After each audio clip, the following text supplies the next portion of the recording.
Entonces vamos a orar para tocar la palabra esta mañana y usted va a entenderla. Señor, gracias en el nombre de Jesús, porque una vez más tu palabra es predicada. Estamos gozosos de las misiones y de lo que viene más.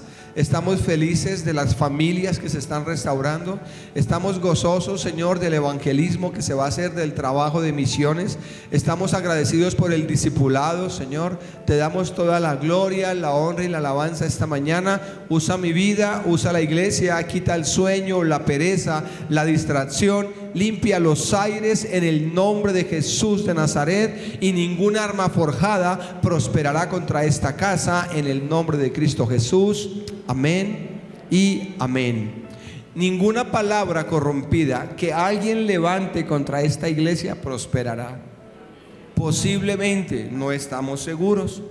Días atrás alguna persona estaba orando en unas lenguas que parece que no eran lenguas del Espíritu Santo, y vino a este lugar, posiblemente porque no tenemos pruebas, y pareciera que no fueran lenguas de Dios, sino lenguas satánicas. Y usted ve a la persona y no tiene cara de satánico ni de brujo. Es normal que se infiltren en las iglesias para maldecir.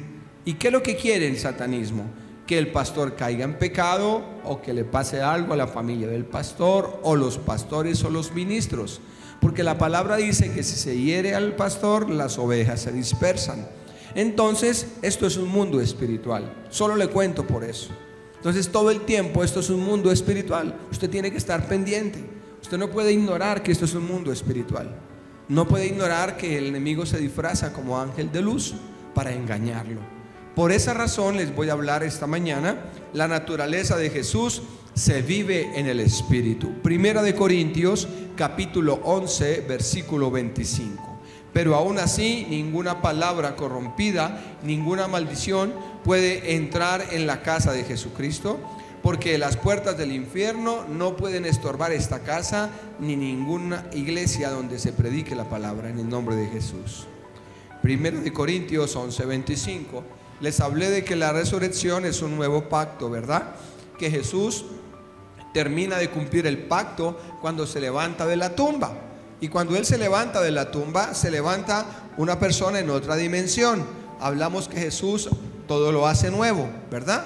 Todo es nuevo. Entonces aquí está confirmando ese pacto el apóstol Pablo. Antes de Jesús ir a la cruz, dijo estas palabras.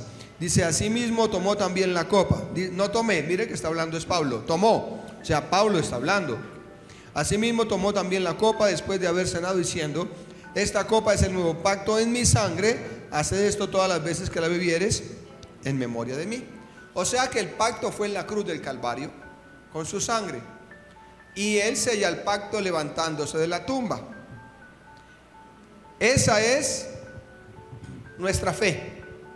Así es que caminamos nosotros los creyentes. Creemos que Jesús hizo el pacto. Ahora, para un pacto se necesitan dos, ¿verdad? Dos personas, un pacto. Entonces Jesús puso la parte más difícil, que fue su vida, y nosotros ponemos la más sencilla, que es creer y seguirlo, ¿verdad? Pues qué rico ese pacto, qué rico ese pacto. Pero aún así a muchos les cuesta. A muchos les cuesta. Él dio toda su vida por nosotros, todo lo dio. Él ya selló el pacto. La pregunta es: ¿va a hacer pacto o hizo pacto? Si ya hizo pacto, entonces en el pacto está: te sanaré, te restauraré, te levantaré, haré de ti una nación grande, te bendeciré. Amén. O sea que ya el Señor dijo lo que va a hacer con nosotros. Usted no puede decir: Señor, ¿será que tú me bendices? Yo ya te bendije hace más de 2000 años. ¿Será que vas a restaurar mi hogar? Claro, hace 2000 años yo quise hacerlo ya. O sea que el pacto no vendrá, el pacto ya está. El problema es la fe que nosotros tengamos en ese pacto. Y es lo que el enemigo nos quiere robar. Y viene a traer a nuestra mente: yo no creo que usted salga de esa miseria espiritual. Yo no creo que usted salga de la ruina. Yo no creo que se restaure. Yo no creo que sus hijos cambien. Yo no creo que se sane. ¿Sabe? Pudiéramos hacer esta mañana varias personas que pasaran por aquí y promocionar los milagros. Depende de la intención con que se haga. Pueden pasar personas y testificar en el nombre de Jesús, pero otra cosa es promocionarlos. Aquí hay muchos milagros. El viernes en el discipulado Habían dos mujeres y las dos dieron testimonio que la sanó de miomas. Una dijo tenía 7 y ya van 3. ¿Cómo? No sé. Otra dijo fui al médico y el Señor ya me miró y ya estoy sana. Entonces no estamos contando todo el tiempo, pero es que mientras usted está ahí el Señor está orando, porque Él hace milagros, ¿verdad? Entonces es poder ver esta mañana que ese pacto es verdad. Él sí sana, Él sí restaura hogares. Usted dice pero el mío está en camino. ¿Pero cuándo? No, ya está trabajando el Señor. Si usted está caminando con Él, Él ya está trabajando. Usted no se ha dado cuenta, pero está trabajando. Cuando los hijos crecen, son la familia la que los ven grandes, ¿no? Uno va a una reunión y dice, ay, ¿cómo están de grandes? ¿Cómo han cambiado? Uno dice, sí, normal, porque yo los veo todos los días. Pero yo le puedo decir a usted esta mañana que Dios está haciendo un milagro en su vida, en el nombre de Jesús. Dios está haciendo algo nuevo. Antes de que nos predicaran el evangelio completo, ¿qué es el evangelio completo? El evangelio completo no es el que se predica solo milagros, ese es incompleto. El que se predica solo milagros sin salvación es incompleto. El que se predica solo plata sin salvación es incompleto. El que se predica milagros y plata y no se predica salvación es incompleto. El que se predica solo salvación sin milagros es incompleto. El evangelio completo es salvación, milagros, sanidad, restauración, palabra, ese es. En esta casa predicamos el evangelio completo. Y dice, antes de que nos predicaran el evangelio completo, pensábamos que para relacionarnos con Dios deberíamos hacer buenas obras y cumplir leyes. O sea que mi familia me enseñó que para relacionarme con Dios tenía que ser buena gente. Eso me enseñó mi familia. Si usted se quiere relacionar con Dios, tiene que ser buena gente. No me conteste, no sea grosero, ¿verdad? No le quite nada a nadie. Y eso nos enseñaron porque así nos dijeron que nos relacionábamos con Dios. Pero el nuevo pacto es diferente. El nuevo pacto dice, el que cree en Jesucristo es el único que va al cielo. O sea que yo no me relaciono con Dios por dejar de hacer cosas. Yo me relaciono con Dios por creer en Jesucristo y por seguir su palabra. Entonces si usted piensa que haciendo cosas buenas tiene una buena relación con Dios, está equivocado. Porque por naturaleza no podemos hacer cosas buenas, porque tenemos naturaleza pecaminosa. De esta manera el Señor me está enseñando que hay un pacto. En su reino, en su gobierno, hay dos pactos. El antiguo pacto, que era el de la ley, y el nuevo pacto, que es con sangre. Entonces en el reino de Dios hay dos pactos. Nos sujetamos al segundo pacto, que es el mejor, que lo prediqué hace 8 días. Y que ese segundo pacto es que Él lo da todo y yo solo creo. Bien, de esta manera, el que cree en el pacto tiene que tener ciertas diferencias. Tiene que vérsele cambios a esa persona para que en realidad esté en el nuevo pacto. Si usted está caminando con Jesucristo, lo primero que tiene que notar es Mateo 6:33. Mateo 6:33. Entonces usted va a ser hoy enseñado en la palabra y se va a dar cuenta en realidad si usted está caminando en el nuevo pacto o no. Si está caminando, si cree en Jesucristo en realidad. Si usted cree en Jesucristo en realidad, esta palabra usted debe ponerla por diaria en su vida. Y dice Mateo 6:33, mas buscad primeramente el reino de Dios y su justicia, y todas estas cosas serán añadidas. O sea que si Jesús lo dio todo, dio su sangre en esa cruz, dio su vida, venció la muerte, lo mínimo que yo tengo que hacer es ponerlo de primeras. Él ya cumplió su pacto. Ahora, yo no estoy pactando con Él. Si usted y yo pactáramos con Dios, estaríamos graves, porque violaríamos ese pacto cada ratico. Por eso yo no pacto con Dios. Usted no pacta con Dios. El que pactó fue Él conmigo. Dijo, yo doy la vida por ti. Yo voy a la cruz. Tú solamente toma la cruz y sígueme. Y tomar la cruz es renunciar a mi yo. Por eso cuando usted renuncia y yo renuncio a mi yo, lo primero que hacemos es buscar a Dios. Primera confrontación. Si usted es cristiano, o si está llamado por Dios aquí a ser un cristiano, usted debe poner a Dios de primeras. En todo, en todo. Porque es lo primero que hace un creyente, poner al Señor de primeras. Por encima de esposa, por encima de hijos, por encima de trabajo, por encima de todo, poner al Señor de primeras.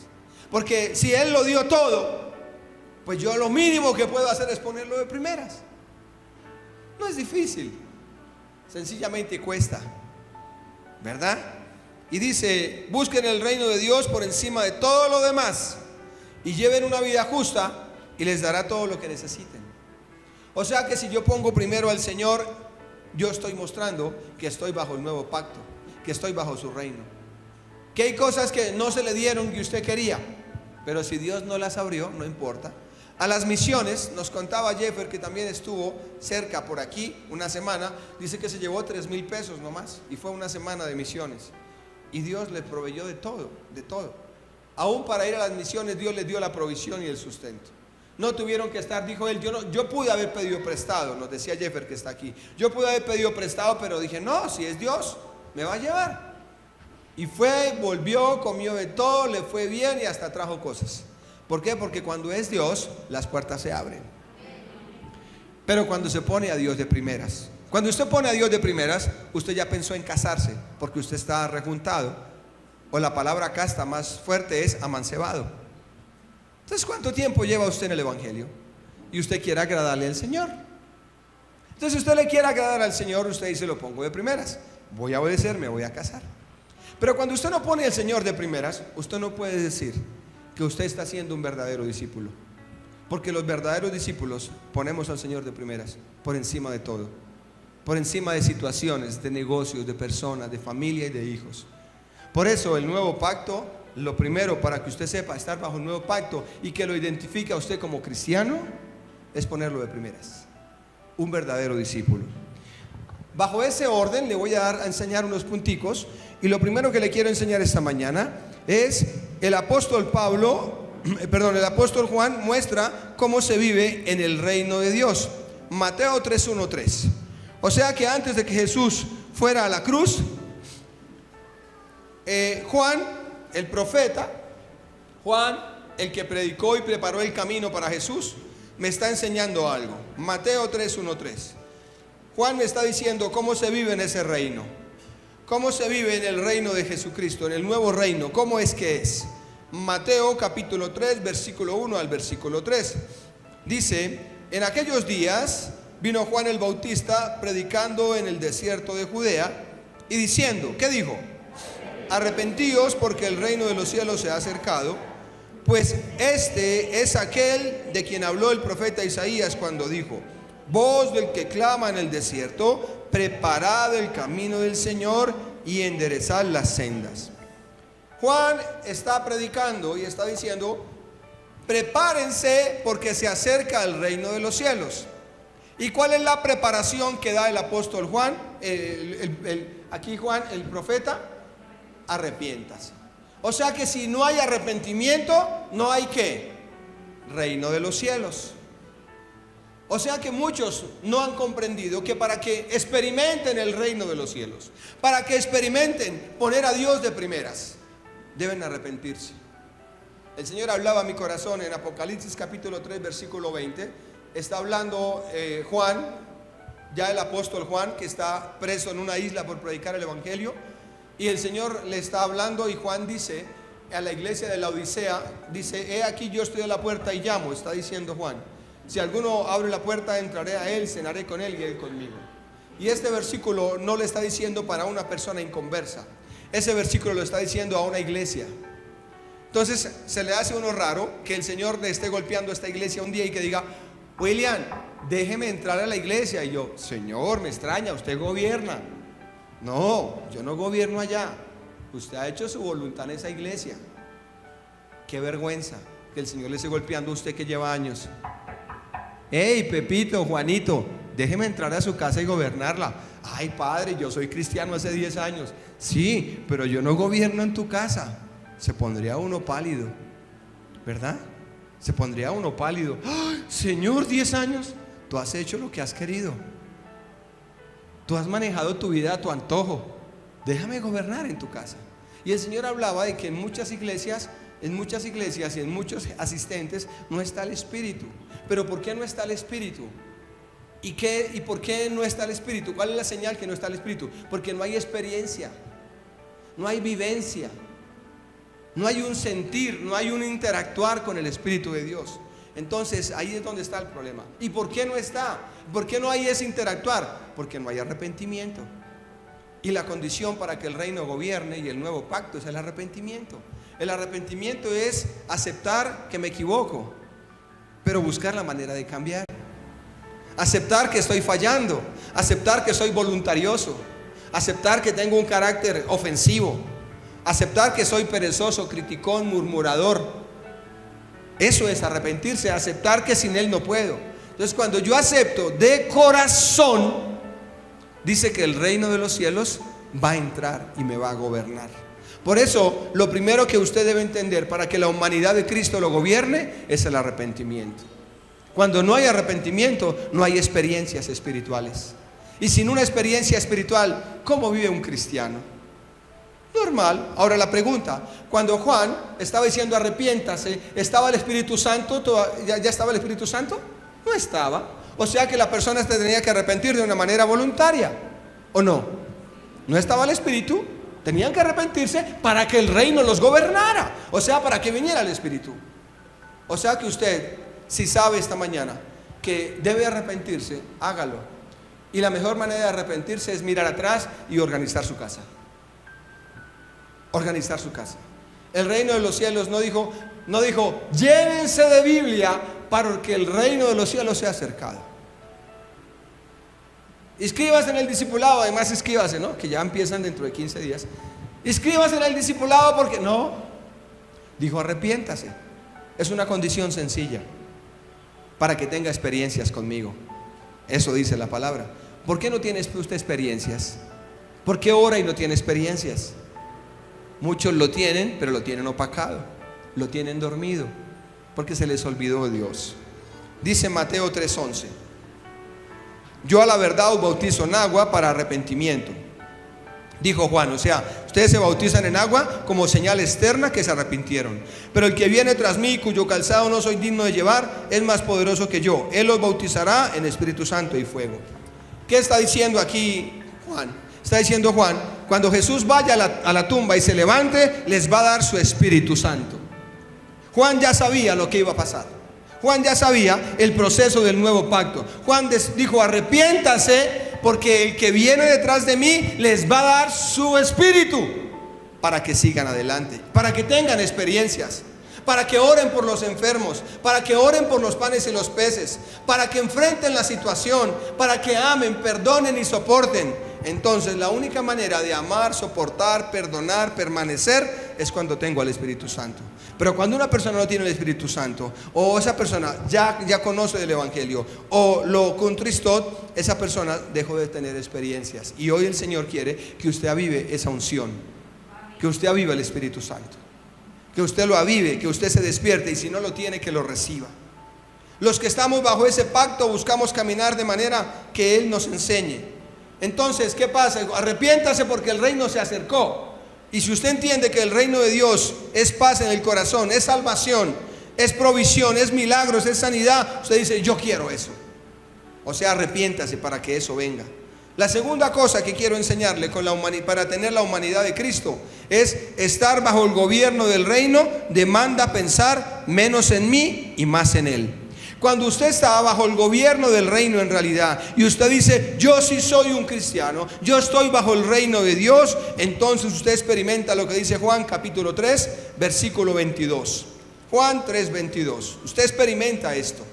Usted dice, yo estoy bajo el reino y yo soy cristiano, y usted, pastor, no me puede decir que yo no soy cristiano. A mí nadie me dice que yo no soy cristiano, el único es el Señor. Bueno, está bien. Pero déjeme confrontarlo con la palabra esta mañana, a ver qué tan cristiano es, a ver qué tan discípulo es, o a ver cuál es su compromiso. Juan 3, 22 al 30. Y dice, el amigo del esposo. Dice, después de esto vino Jesús con sus discípulos a la tierra de Judea y estuvo allí con ellos y se bautizaba. Juan bautizaba también en Enón junto a Salim, porque había allí muchas aguas, y venían y eran bautizados, porque Juan aún no había sido encarcelado. 25. Y dice, entonces hubo discusión entre los discípulos de Juan y los judíos acerca de la purificación. Y vinieron a Juan y dijeron, Rabí, mira que el que estaba contigo al otro lado del Jordán, Jesús, de quien tú diste testimonio, bautiza y todos vienen a él. Respondió Juan y dijo: no puede el hombre decir nada si no le fuere dado por el cielo. Vosotros mismos me sois testigos de que dije: yo no soy el Cristo, dijo Juan, sino que yo soy el enviado delante de él. 29. El que tiene esposa es el esposo, mas el amigo del esposo que está a su lado le oye. Se goza grandemente de la voz del esposo. Así pues, mi gozo está cumplido. 30. Es necesario que él crezca, pero que yo mengüe. Entonces la segunda cosa para aquellos que estamos bajo su reino es que él sea primero y yo mengüe. Lo primero es que él sea el primero. Y la segunda cosa es que todos los que estamos bajo ese nuevo pacto tenemos que darle más importancia a él. Y dice aquí en esta traducción el último versículo: él debe tener cada vez más importancia y yo menos. Una persona que está en el reino tiene que darle más importancia al Señor. Yo no estoy aquí para yo mostrarme lo importante. No estoy aquí para decir que sé Biblia, que no sé Biblia, que hago, que no hago, que me sana, que me quita, que me da. No, yo estoy aquí para mostrarle a Jesús. Yo no estoy para otra cosa. Entonces, si usted está bajo el nuevo reino, bajo el nuevo gobierno, usted debe de menguar. ¿Sabe qué dijo Juan? Le dijeron: Juan, ese tal Jesús lo sigue la gente, y mire, a usted casi no lo siguen. Y dijo Juan: es que así es. Y les puso el ejemplo. En esa época, de manera cultural, el novio ayudaba a la ceremonia. Entonces el papel del amigo del novio, era ayudar a la pareja. El amigo del novio decía: ¿qué hubo? ¿Cómo va? Ya llegó el ponqueno, espera, yo llamo. ¿Qué hubo? ¿El vestido cómo está? Espera, yo llamo. Todo. El amigo del novio hacía todo. Entonces dijo Juan: yo soy el amigo del novio, yo no soy el novio. Entonces las cosas van bien. Y cuando Juan vio que estaban yéndose para Jesús, dijo Juan: es necesario que yo me quite del camino para que él siga creciendo. Una persona que está bajo el reino, es importante que entienda que tiene que quitar sus cosas, sus caprichos, y dejarlo que él crezca. De lo contrario, usted no puede decir que está bajo su reino, porque bajo su reino es indispensable que él crezca y que yo mengüe. Una vez un pastor llegó a su iglesia y empezó a ver que la iglesia se le disminuyó. El otro domingo llegó, se le disminuyó más la iglesia. Al tercer domingo preguntó y dijo: oiga, muchachos, ¿qué ha pasado? A los servidores, que la iglesia no está. Pastor, nos contaron y hemos visto que se pasaron para la iglesia del frente. Y entonces el pastor dijo: aleluya, vámonos para allá.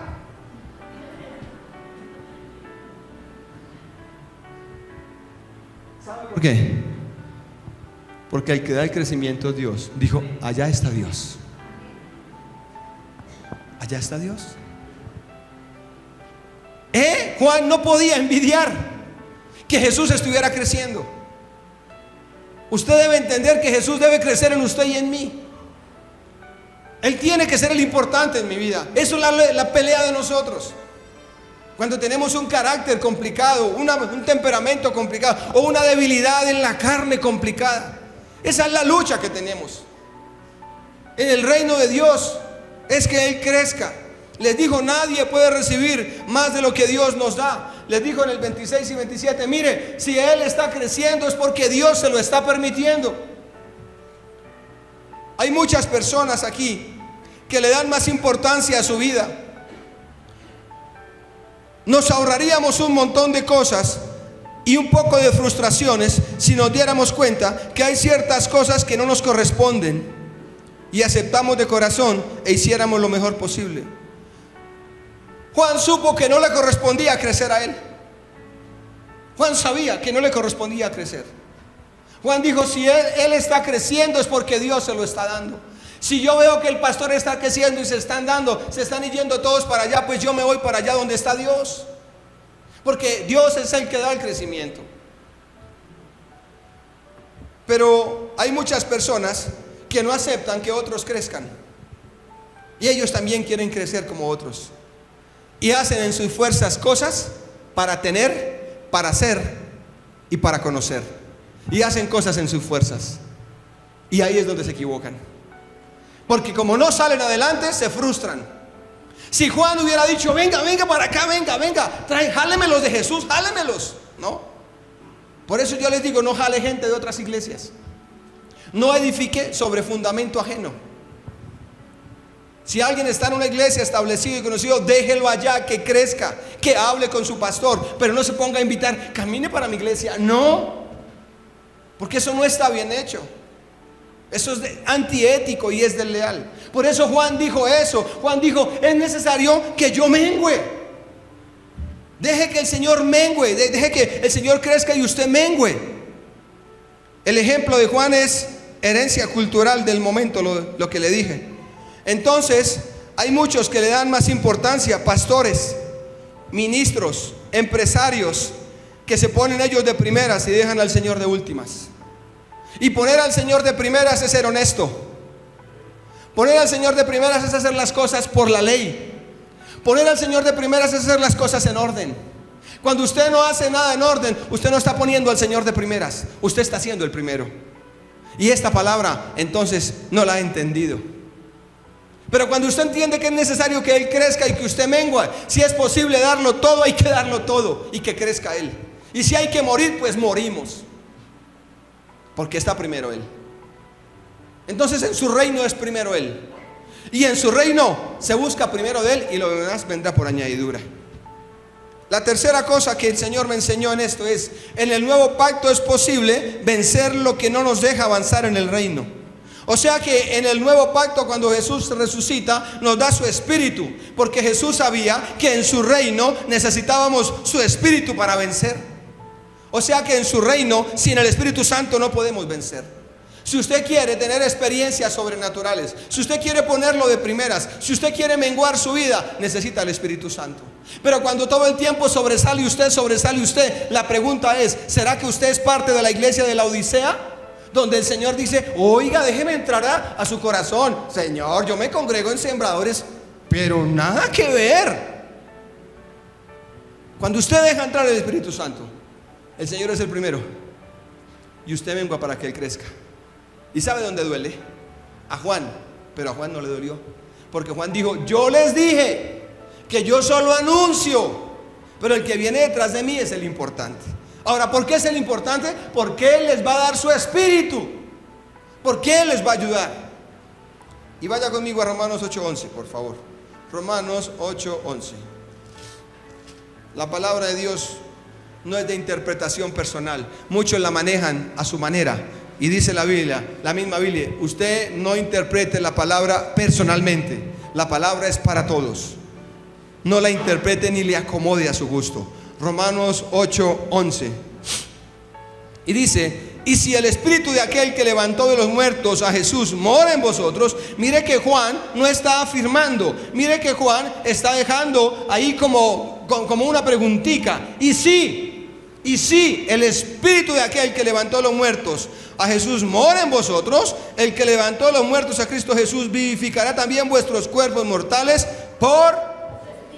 O sea que en el reino de Dios, para tener experiencias, usted tiene que darle gusto al Espíritu Santo. Y para darle gusto al Espíritu Santo, hay que buscar primero el reino de Dios. Y segundo, hay que menguar usted. Hay que menguar. Tiene que menguar a muchas cosas. Tiene que dejarlo que Él crezca. Y eso es lo que nos va a doler a muchos. Menguar a muchas cosas para mostrarlo a Él. Cuando usted perdona, ¿a quién está mostrando? Pero cuando usted no perdona, se está mostrando usted. Dice: usted me hirió y yo estoy herido y yo estoy herida. ¿Se está mostrando quién? Usted. Pero cuando usted perdona, usted dice: el Señor me dijo que le perdonara y le perdono. ¿A quién está mostrando? El Señor me dijo que le pagara esto que le debo. El Señor me dijo que fuera honesto. El Señor me dijo que fuera limpio. ¿A quién está mostrando? Pero hay gente que no muestra al Señor y no tienen experiencias espirituales. Entonces ya no es culpa de Dios, porque en el reino de los cielos las experiencias espirituales se tienen en el Espíritu.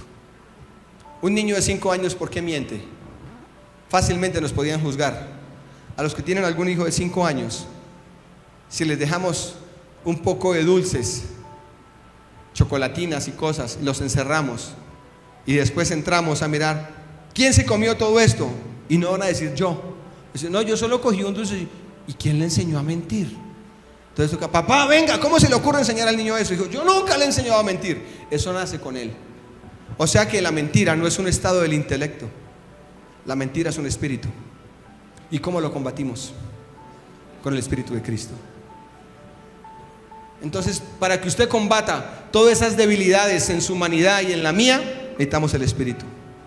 ¿Cómo volver a confiar en su papá, en su mamá, en su pareja, en sus hijos? ¿Quién da la confianza? El Espíritu. Entonces, esto es una vida espiritual. Usted debe menguar. Juan menguó. Dijo, Señor, es importante que tú crezcas. Dejen lo que predique. Vayan, síganlo mejor ustedes a él. Y fue cuando encarcelaron a Pedro, a Juan. Y le dijeron, Juan, está haciendo milagros. Dijo Juan, entonces si está haciendo milagros y está sanando, ese sí es el Mesías. Por mí no se preocupen. Por eso Juan fue encarcelado. Ahora sí me entiende por qué encarcelaron a Juan. Donde no encarcelan a Juan, ¿qué hace la gente? Siguen a Juan. ¿Por qué hay situaciones en su vida que usted se encarcela? Porque usted quiere hacer su voluntad. Porque usted quiere hacer lo que quiera. Porque usted sí tiene el Espíritu Santo, pero el Señor está diciendo, no es lo que usted quiera, es lo que yo quiera. Y Dios permite que vayamos allá. Y Juan fue con gozo a la cárcel. Y lo decapitaron. Porque su trabajo había sido cumplido. Por eso Juan fue a la cárcel. Porque el Señor lo permitió. Para que siguieran a Jesús. El Señor va a permitir cosas en muchos de ustedes, sino en todos nosotros. Para que pongamos al Señor de primeras. Y es donde vienen dificultades, problemas, para que Él crezca y nosotros menguemos. Usted dice amén conmigo. Denle aplauso al Señor por eso.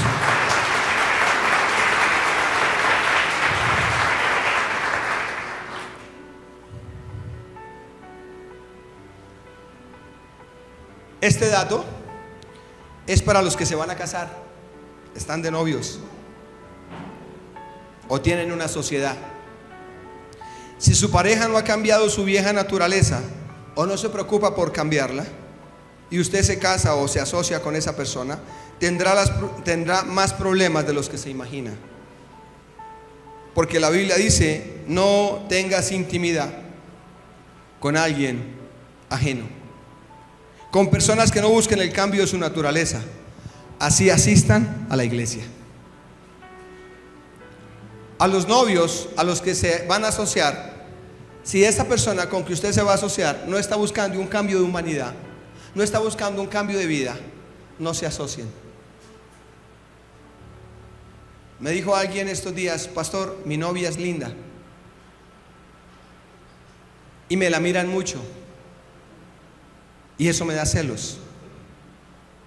¿Y ella coquetea? Me dijo, no. Pues no pasa nada. ¿Por qué no coquetea? El problema sería si coqueteara, porque ahí está mostrando una debilidad en su humanidad. ¿Y qué necesita esa persona? Mostrar cambios. Si su pareja o su socia o su socio no muestra cambios, usted debe obedecer a la palabra. Dice, no juntáis con personas que no muestren cambio y que no quieran cambio, porque su problema va a aumentar. Así esté lindo o linda por fuera, así sea el negocio que se va a llenar de millones, le va a traer problemas. Porque si esa persona no ha puesto al Señor de primeras, no lo busca de primeras y no renuncia a su yo, está mostrando que su naturaleza no es una naturaleza espiritual, que sigue siendo carnal y que necesita al Espíritu Santo de Dios. Primera de Pedro, capítulo 3, versículo 17. Primera de Pedro 3:17. Amén.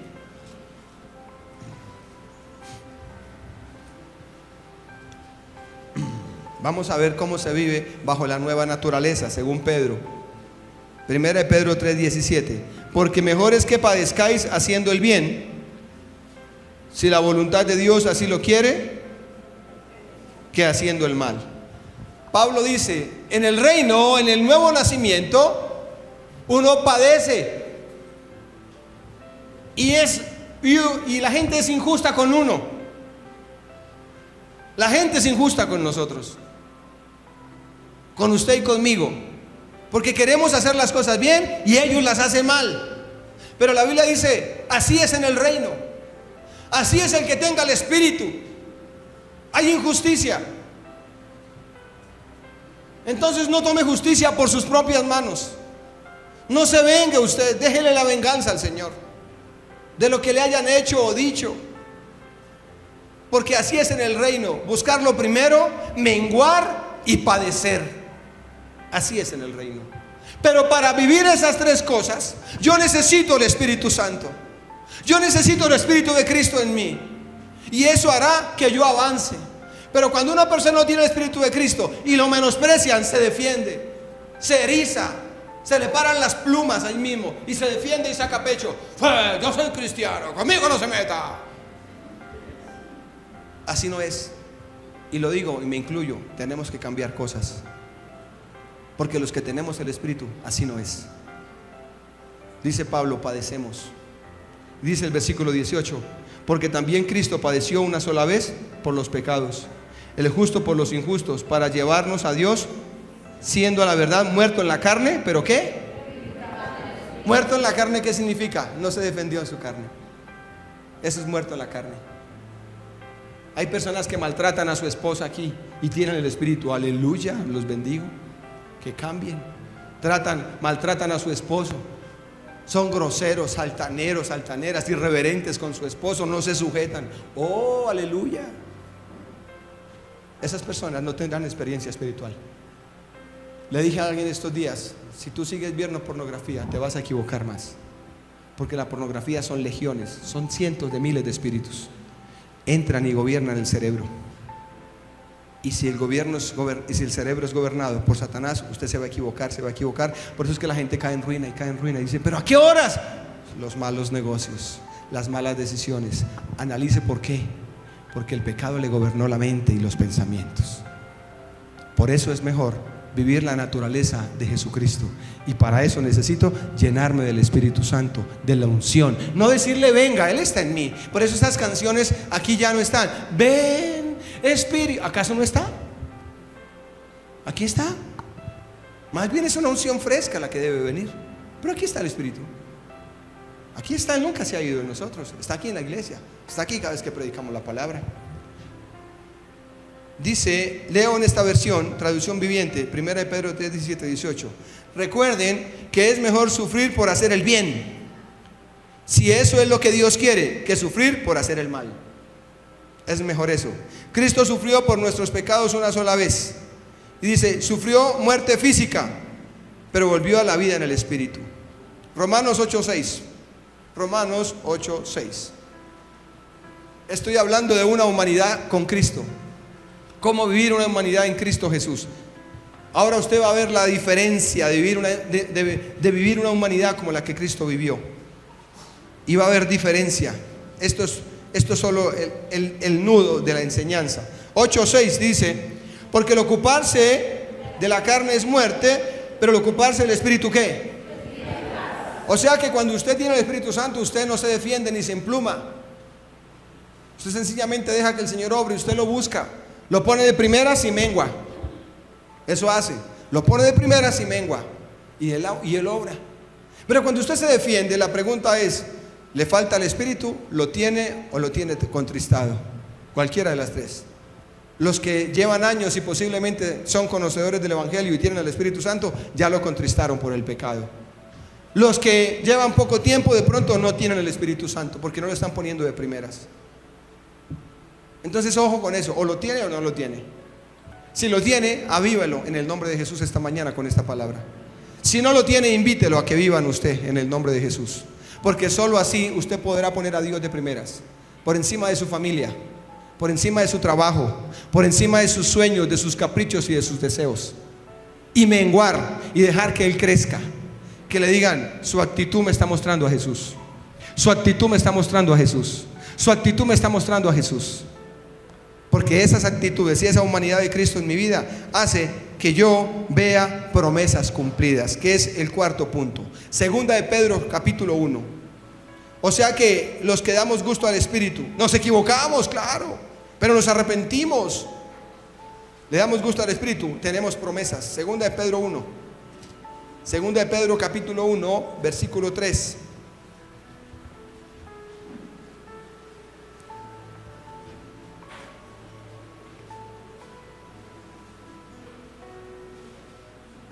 Segundo de Pedro, capítulo 1, versículo 3 y versículo 4, dice: como todas las cosas que pertenecen a la vida y a la piedad nos han sido dadas por su divino poder, por su Espíritu, mediante el conocimiento de aquel que nos llamó por su gloria y excelencia, por medio de las cuales nos ha dado preciosas y grandísimas promesas. ¿Qué pasa con las promesas? Para que por ellas llegaseis a ser ¿qué? Participantes de la naturaleza divina, habiendo huido de la corrupción que hay en el mundo a causa de la concupiscencia. ¿Qué pasa cuando yo le doy gusto al Espíritu Santo? El Espíritu Santo me dice: hay promesas para ti. Y cuando yo sé que hay promesas, yo cambio mi actitud. Dice en esta versión, dice: mediante su divino poder, Dios nos ha dado todo lo que necesitamos para llevar una vida de rectitud. ¿Qué es? Su Espíritu. Todo esto lo recibimos al llegar a conocer a aquel que nos llamó por medio de su maravillosa gloria y excelencia. Debido a su gloria y excelencia nos ha dado grandes y preciosas promesas. Estas promesas hacen posible, dice la Biblia. O sea que las promesas hacen posible que usted escape del pecado. Ejemplo, yo me lleno del Espíritu. Dice Santiago 1:12: bienaventurado el que soporta la tentación, porque cuando la haya resistido, recibirá la corona de vida. Entonces el Espíritu Santo me dice: no la embarres, pon al Señor de primeras. No sobresalgas tú, que no sobresalga tu capricho, que no sobresalga tu dinero, que no sobresalga tu empresa, que no sobresalga tu profesión, que no, deja al Señor que no, déjalo que Él sobresalga. Eso hace que nosotros podamos ver la gloria de Dios. Entonces las promesas nos hacen huir del mundo. Yo le digo a usted, ¿sabe promesas que tiene Dios para su vida? Lo levantará, lo restaurará, lo sanará, irá al cielo, le dará provisión, el pan del día, peleará por usted, abrirá puertas que están cerradas. Todas esas, solo si le doy gusto al Espíritu. Por eso cuando yo estoy lleno del Espíritu, las promesas yo las empiezo a entender. Y las promesas me dicen: no hagas eso, no te defiendas, el Señor es tu vengador. Bueno, Padre, gracias, gracias. Y uno dice: uy, ojalá, tampoco. Él te defiende, Él va delante tuyo, Él pelea por tus enemigos. Usted tiene un pleito y Él va delante suyo arreglándolo todo. ¿Por qué? Porque usted cree en las promesas. Ahora, ¿quién me hace creer en las promesas? El Espíritu Santo. O sea que si no se le da gusto al Espíritu Santo, nada de esto, ninguna experiencia espiritual pasa por su vida. Y si usted no tiene experiencias espirituales, ¿qué lo motiva a venir a la iglesia? ¿Qué lo motiva a estar esta mañana aquí? ¿Cuál es su motivación? Cuando el Señor es el primero, arregle su pecado, arrepiéntase para que el reino de los cielos lo gobierne. Sujétese, doblegue su cerviz, acepte su pecado y su error para que el reino lo gobierne. Y si el reino lo gobierna, vienen promesas para mi vida. Pero no le puedo decir, ni puedo cambiar la palabra, porque Juan dijo: arrepentíos, porque el reino de los cielos se ha acercado. Entonces yo no puedo cambiársela. Si no hay arrepentimiento en su actitud, si no hay un deseo de cambio en su corazón, no viene el reino de los cielos. No viene. Y no va a pasar nada en su vida. Entonces usted necesita, es un arrepentimiento. De verdad decir: acepto mi error, acepto mi actitud, acepto que he pensado mal. Días atrás alguien dijo: pastor, porque yo soy pastor, pensé mal de usted, porque es que hubo estas cosas que no me gustaron, pero ahora vengo a decirle: perdóneme, es que estaba en mi proceso. Le dije: bueno, está bien. Se arrepintió de su pecado y salió de la oficina. Pero yo no hice nada, solamente entendió la persona. Y yo le decía: imagínese unos hijos sin un papá que esté encima de ellos. Imagínese una iglesia sin pastor, o peor, usted sin el Espíritu. ¿Quién lo gobernaría? ¿Quién le diría que está bien hecho y que está mal hecho? Pero hay gente que no quiere pastor, no quiere Espíritu Santo y no quiere autoridad. Son huérfanos porque quieren. ¿Qué les espera? Por eso la humanidad de Cristo es estar llenos del Espíritu Santo. Cuando se cree en las promesas de Dios, se deben producir un cambio en el estilo de vida en la persona, un camino de oración, un compromiso para recibir su reino.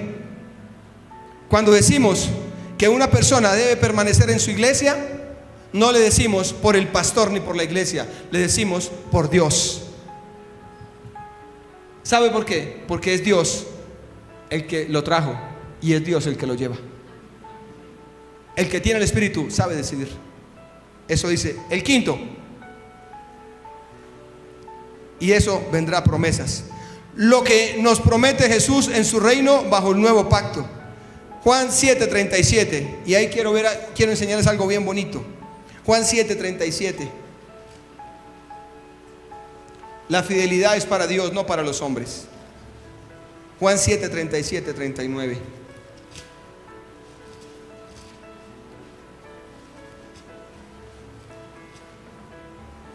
Dice, ríos de agua viva. Dice, en el último y gran día de la fiesta, está hablando Juan, Jesús se puso en pie y alzó la voz diciendo, si alguno tiene sed, venga a mí y beba. Pare un momento. El cuadro teológico es el siguiente.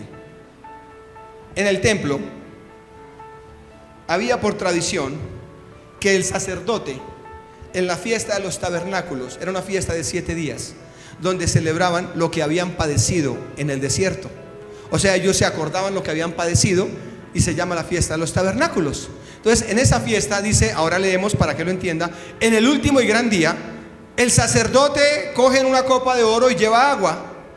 Y mientras el sacerdote le da la vuelta en procesión en el templo al vaso de agua de oro, algo grande con agua, la gente va cantando aleluya, aleluya, gloria a Dios, y recitan el versículo de Isaías 12:3. Yo lo leo, que dice, con alegría ustedes beberán abundantemente de la fuente de salvación. Y todos decían, con alegría ustedes beberán abundantemente de la fuente de salvación. Aleluya, aleluya. Eso hacía, eso era la tradición en el templo. Y cuando llegaba el sacerdote al pie del atrio, regaba el agua como ofrenda a Dios. Esa ofrenda a Dios en ese momento era diciéndole, Dios, gracias por la lluvia, porque por la lluvia tenemos cosechas. Entonces era una fiesta y era la última fiesta de los tabernáculos. Entonces Jesús estaba ya entre la multitud, y es cuando Jesús dice en el versículo 37, y el último y gran día de la fiesta, Jesús se puso en pie. ¿Y qué? Ahora sí me entiende por qué alzó la voz. Porque había mucha gente. Estaban allá, dice, y alzó la voz, dice otra Biblia, gritó diciendo, si alguno tiene sed, venga a mí y beba. El que cree en mí, como dice la escritura, de su interior correrán como ríos de agua viva.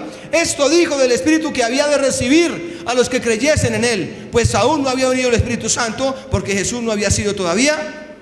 O sea que él estaba diciendo, vengan a mí, que yo les voy a dar mi Espíritu. O sea que el secreto de la humanidad de Cristo, ¿cuál es? El Espíritu Santo. No es el conocimiento. Hay personas que saben tanta Biblia que no saben nada, que argumentan tanto que da tristeza, porque Dios no está de primeras en sus vidas, porque no lo dejan de primeras, no menguan, no sobresale Él en sus vidas. Pero sí hay un argumento teológico y lógico. Tristemente hay muchos, usted los conoce, pero no se les nota que tengan el Espíritu Santo. Por lo tanto, no vendrán promesas para ellos. Por lo tanto, no verán la gloria de Dios como otros la vemos. ¿Sabe por qué?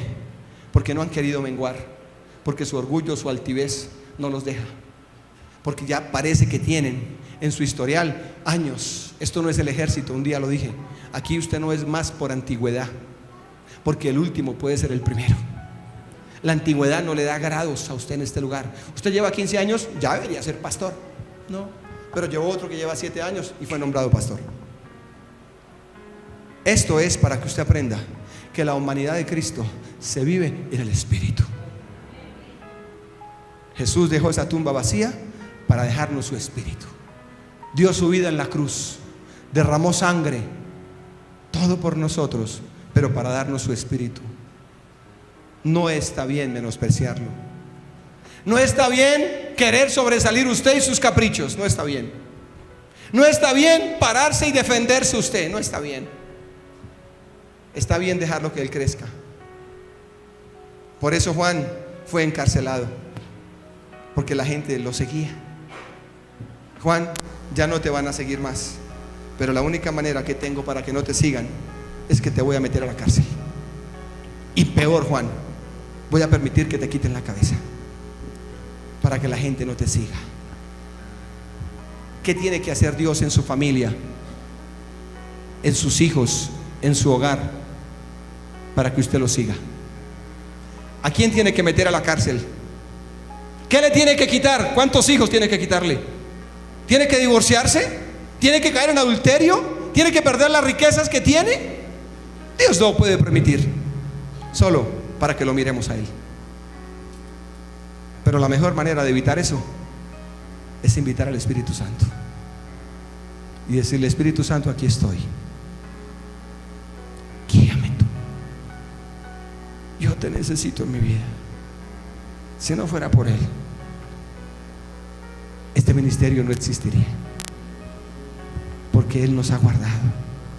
¿Y sabe qué nos dijo el Señor el martes orando acá? Son experiencias personales. Ya vamos a cumplir 15 años la iglesia, y me dijo el Señor: les regalo el ministerio de misiones. Y las misiones aquí ya son un ministerio oficial, ya son algo que crece después de 15 años.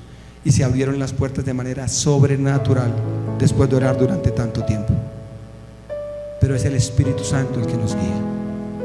Si usted tiene sed, acérquese a Él y Él lo va a saciar. Y hoy le está gritando: yo los lleno, yo los lleno. Y todos detrás del sacerdote. Y todos detrás del sacerdote. Y Jesús gritó: yo los lleno, yo les doy mi espíritu. Y estaban ocupados.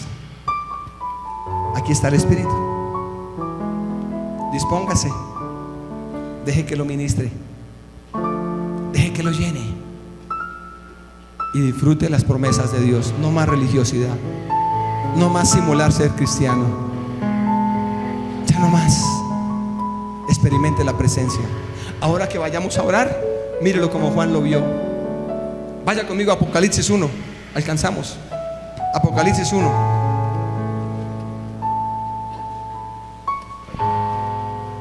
Apocalipsis 1.